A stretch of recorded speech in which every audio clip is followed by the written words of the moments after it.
রং লেখা আর্টের পক্ষ থেকে সবাইকে স্বাগতম। দেখো বন্ধুরা, দেখো আবারও একটি ভাল্লুক ড্রয়িং নিয়ে তোমাদের মাঝে চলে আসলাম। তো এই যে আমি পেন্সিল স্কেচ যেটা বরাবর করে থাকি, আগেরগুলো ভিডিও তো তোমরা দেখো, এইভাবেই আমি পেন্সিল দিয়ে ড্রয়িংগুলো করি।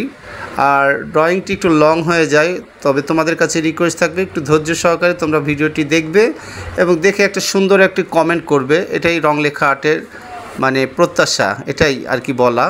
তো এই যে আমি ভাল্লুকটি ড্রয়িং করে নিচ্ছি ফ্রি হ্যান্ডে, এইভাবেই ধীরে ধীরে ভাল্লুকটি ড্রয়িং হয়ে যাচ্ছে পেন্সিল স্কেচ দিয়ে। তারপরে এখানে রঙের যে ব্যাপারগুলো সেগুলো একে একে দেওয়ার চেষ্টা করব।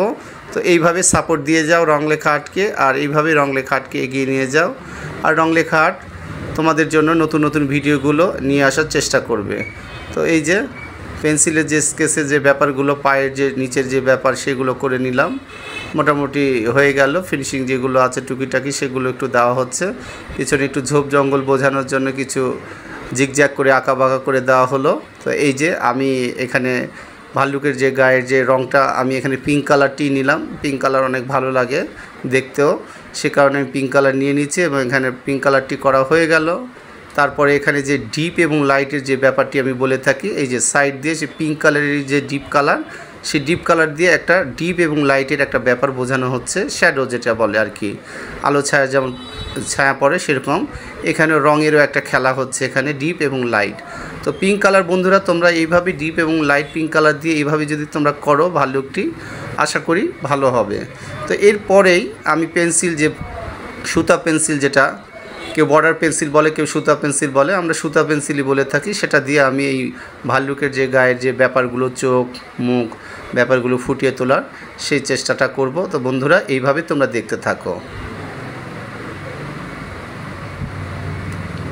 তো এই যে আমার যে ফিনিশিংয়ের ব্যাপারটি হয়ে গেল, চোখেই প্রথমে ধরলাম আমি ড্রয়িংগুলো, চোখের যে ভিতরে যে ব্যাপারগুলো সেটা ফাঁকা রেখে পুরোটাই ব্ল্যাক রং দিয়ে আমি এভাবেই চোখের যে ব্যাপারটা সেটা করে ফেললাম। ওপরে যে ভুরুটা সেটাও দিয়ে দিলাম। এবার নাকের যে ব্যাপারটা সেটাও কমপ্লিট করে নিলাম। মুখের যে স্মাইলি ব্যাপার সেটা দিয়ে সার্কেলের মতো গোল করে একটা টান দিলাম, এইভাবে মুখের যে আকৃতি সেটা চলে আসলো। উপরে কানের যে ব্যাপারটা সেটাও দিয়ে দিচ্ছি অর্ধচন্দ্রর মতো বাঁকা করে এইভাবেই। তারপরে যে আরও যে ব্যাপারগুলো আছে পায়ের পিঠের উপরের যে ব্যাপারগুলো সেগুলো ধীরে ধীরে কমপ্লিট করে নেব। তো বন্ধুরা, ড্রয়িংটি কেমন হলো অবশ্যই তোমরা আবারও বলছি কমেন্টে জানাবে এবং রং লেখা আর্টের পাশেই থাকবে। আজকে এখানে শেষ করছি, সবাই ভালো থেকো, আমার পেজটি ফলো করো।